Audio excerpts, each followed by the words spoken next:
So hello everyone, today is July 12th, 2026. Let's see, should I go like this or should I go like this? It's very hard trying to improve my video presence, if you like. So I posted my latest video, or the previous one, on June 19th. So it's approximately 3 weeks since I said something. And I tried to figure out what I said, and I can't really remember that, even though I looked at the video 45 minutes ago.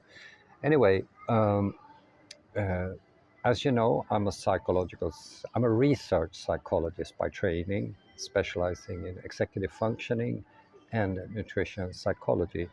And that allowed me to look at a very broad perspective, which I call anthropological neuropsychology.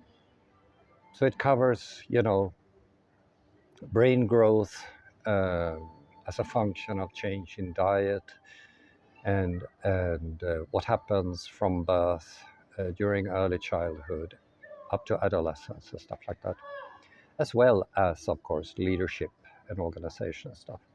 And I do videos about things like that.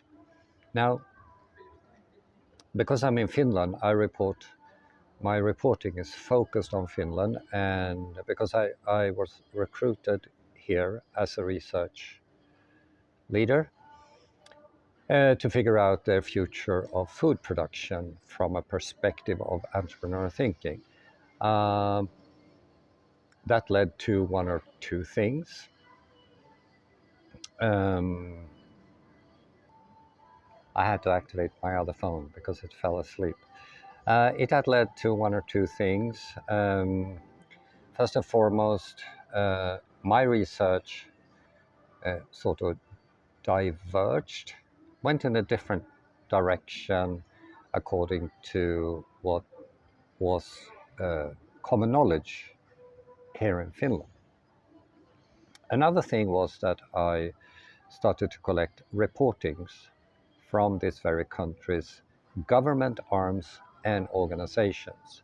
So when I say stuff about Finland here, it's straight from the horse's mouth. Also trying to look in what I believe is the camera.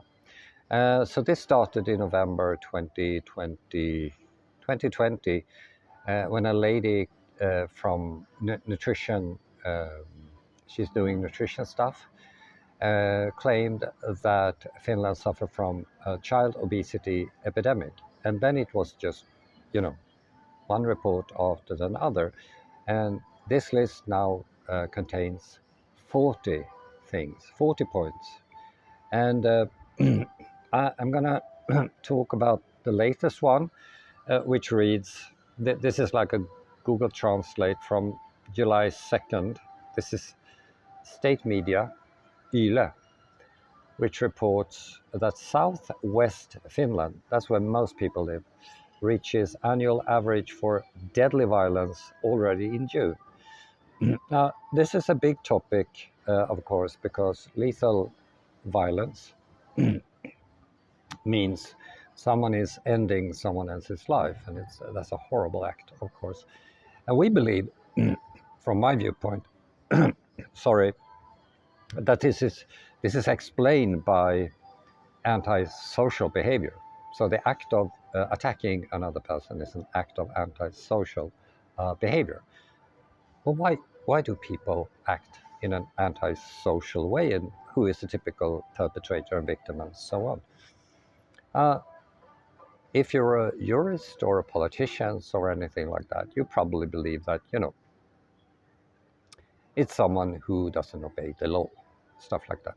From a scientific perspective, on the other hand, shows that antisocial behavior emerges during early upbringing, the first 4 to 5 years of living, as a function of the home environment, where the adjustment, development, and unpacking of the executive functions fail. And there's a catch, because there's a father effect on the executive functions. So this is typically happening in single mother household or in a household with a single mother and a new boyfriend. That's the reality. But it also a hot political potato, as the father of child psychiatry told me 16 years ago, because Sir Michael Rutter said that I was right on the money. Now here's the catch: the Swedish government have passed a new law on psychological domestic violence. So who is the typical perpetrator of that? In Finland, they know: women. According to Helsingfors Police Department, it's their biggest issue. Now that's actually, consistent with the scientific pictures that's showing that psychological domestic violence or relational aggressiveness is typically female. So will the Swedish government follow suit? See you next time.